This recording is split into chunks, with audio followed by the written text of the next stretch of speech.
to come out of the shadow of J Dilla and to kind of create yourself and create your own sound and to be unique and like you got to give it to him. He's a really dope artist, and he, you know, when I think of 𝐿𝐴, I just think of a dope artist, not like J Dilla's brother. You know what I mean? We got 𝐿𝐴. Shout out to the late great J Dilla, and he has a very interesting comment about Kanye West as it relates to if J Dilla was still living. How Kanye would be perceived, I'm assuming just as a producer, because he does mention the production process. When I saw this video, my initial reaction was, there's some truth in this, but there's also a portion that I don't agree with. So let's run it, and then we can discuss as always. Like, that's my opinion. I don't think Kanye as big as he is my brother stayed alive. You know, I'm sorry. Kanye needs 7 producers. Like, you look at the credits, it's like 20 producers on one track. Because it's a thing to make beats, and then it's a thing to produce. It's like, you know what I mean? And like, yeah, you making some crazy stuff, but like, I mean, we talk a producer, man. Like, Quincy Jones still the GOAT. Like, that's a real music producer. You know what I mean? Like, most people are beat makers, if we being real. That's interesting. I agree on that. And I want to preface before we go any further, just in case people don't know who 𝐿𝐴 is, he actually makes really good music. He sure does. He sure does. He's not just J Dilla's brother. Like, he makes. I agree. He makes really good stuff. Here, I'm gonna come to you, Lone, first from a production standpoint, right? So here's what stood out to me: the mentioning of 7 people being listed. Yeah. Right? Because we've had this conversation before about who does what and does that matter as we get older. To me, that is a producer. Yes. So J Dilla, we know the mad scientist that he was, right, as it relates to his process. That's the first thing that stood out to me. The part where he says, I don't know if Kanye would be as big if J Dilla was still living. Based off his trajectory and who Kanye was when he was coming up, I don't know if I agree with that, because he was ascending at a level where I don't care who was out there, just by his attitude, by his approach, by his grind, the quality of the beats he was making, that just was going to happen. Yeah. You see what I'm saying? But what do you think about just in general about what he said? No, I absolutely agree with you. I don't, as much as I respect 𝐿𝐴, and I, you know, obviously Dilla is his brother, and he's going to feel a little biased in that manner. You know what I mean? Sure. I absolutely agree with you. Like, and I also don't think that Kanye's success would hinder Dilla's. You know what I mean? Or vice versa. So I think that the way that was clipped, it might have taken it out of context a little bit. Maybe kind of put him in a weird light there. But it's more meat on the bone or whatever. Give him the benefit of the doubt there. But I think, I don't think. If anything, you know, maybe. Yeah, I don't know, man. I don't think so. I just can't see it, bro. I just can't see it. You know, Dilla, and even more specifically when he's talking about the producer aspect, and this is not taking away Dilla as a producer. Mm-hmm. To me, Dilla is more of a beat maker than what Kanye West is, as far as making beats. Yes. Now, I'm not going to say that he's not a producer as well, because he obviously was. He obviously great was, producer. Right? Yep. But Kanye West is more so known, in my opinion, as being a producer curator than a beat maker, especially in his latter part of his career. Yeah, he definitely evolved into that type of an artist. Yeah, as far as bringing people in, because at the beginning it was just Kanye making these beats. Yeah, and then as his star ascended, then he started being more focused on maybe the end product and bringing more people in for his own albums. But I don't think he was doing that for people that was like booking him for beats, essentially. No. But I mean, Dilla kind of did the same thing with the Soulquarians. Yep. But it wasn't that's his only style. He was more so, again, everybody heard the story about when he was pretty much on his deathbed, he was banging out beats on the MP. Yeah.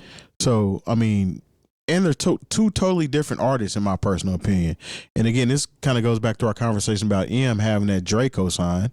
Kanye had the Jay-Z cosign. Yeah. So Kanye was going to Kanye regardless. That's what I think. On top of being the individual that Kanye is. Which we all know now. That we all know now. And I just think that was going to happen regardless if Dilla was around or not. Yeah. I think Dilla being around would have made the game a little more interesting. But I don't think that one outweighs the other, or one takes away from the other, or even can be compared to the other. I don't think they weren't even on the same type of trajectory. No. You know, like Dilla was very underground, stayed very underground, and still is very underground. There's still a lot of people that don't know who J Dilla is. They don't know who 𝐿𝐿 is. True. Or I mean, we just played Slum Village. There's a lot of people that don't know who they are. That's true. Yeah. True. You know, but yeah, Kanye was definitely on the trajectory, major label system, you know, being next to the people who are certified hit makers already, which is something that, you know, unless you sought out, if you were like Erykah Badu and sought out, or Common, you know, who sought out and they had built and were friends with Dilla, you know, outside of that. Tribe. Yeah, you know, and at this Dilla point, didn't have a Jay-Z beat. Yeah. Kanye did before he was on. Yeah. Yeah. So, and he was still alive at the time. Yeah. So, it's a very Kanye different. ain't had no Erykah Badu though. No, he certainly And sometimes that ain't a shot at Dilla though. No, it's not. But it's almost Terry's point is like, what if Dilla may not even wanted to work with Jay? I could see him being like, nah, I'm cool. Not disrespecting Jay, but I'm just saying it's not a necessity. But you know, maybe the story was always you had to come to Detroit. There you go. You know there you go. So, you know, but what if it was a different situation? He was still around at that point, and well, I think he was still. I thought maybe ninth. Maybe ninth doesn't get that placement, and if somebody pulls us in and says Jay-Z, hey, check out Dilla. So I heard the story that on the Minstrel Show, the joint that has 𝐿𝐿, the first verse was supposed to be Pooh and Dilla trading verses.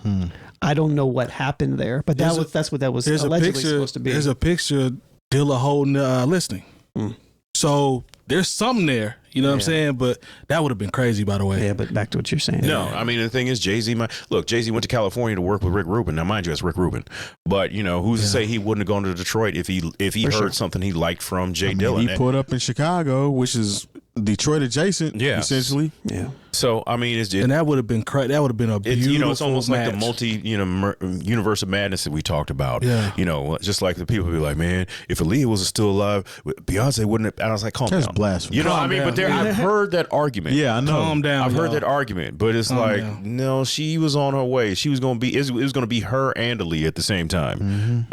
It's shocking. And Aaliyah what if Aaliyah wound up really popping in those movies? Maybe that would have been where she went. Maybe she'd have been in Dreamgirls. You don't know. It's the same talk when people say, if Biggie was alive, Jay wouldn't have did what he was going to do. Yeah. Or Pac was alive, you know, DMX or somebody wouldn't have been able to do his thing. You know. No, I think these people still was going to do what they was going to do. Certain people were definitely going. They were just Kanye's one of those people. Yeah, like he's one of those. Yeah. And shout out to 𝐿𝐿 for giving Quincy his flowers. Yeah. You're damn right. And man, that man is a genius, bro. I'm glad he said that because he was. Come on. He's him. Come on, he's him for sure. Yeah, and I will also give 𝐿𝐿 even more props because to come out of the shadow of J Dilla and to kind of create yourself and create your own sound and to be unique and like you got to give it to him. He's a really dope artist, and he, you know, when I think of 𝐿𝐿, I just think of a dope artist, not like J Dilla's brother. You know what I mean? He carved his own lane. Definitely. Yeah, definitely. and it's a respectable lane. Yeah, it's very respectable. Makes real good music. But no, I'm like you said, Lone, he talking about his brother, man. So I get it. He rapped in our booth, I think. Didn't he rap in our booth back? Yeah, I remember when he was here. I think he did back in the day. Oh, for real? Yeah, I must not have been at the Jazz Kitchen. Jazz Kitchen, yeah. I forgot that. I actually have that verse. I got them tapes somewhere. I have the verse actually on tape on one of my hard drives. I forgot about that. Yeah. And Frank service. Yeah, we got a lot of hidden gems somewhere. Yeah. Forgot about that. I ain't know no better. I think y'all have been impacting the culture in your city.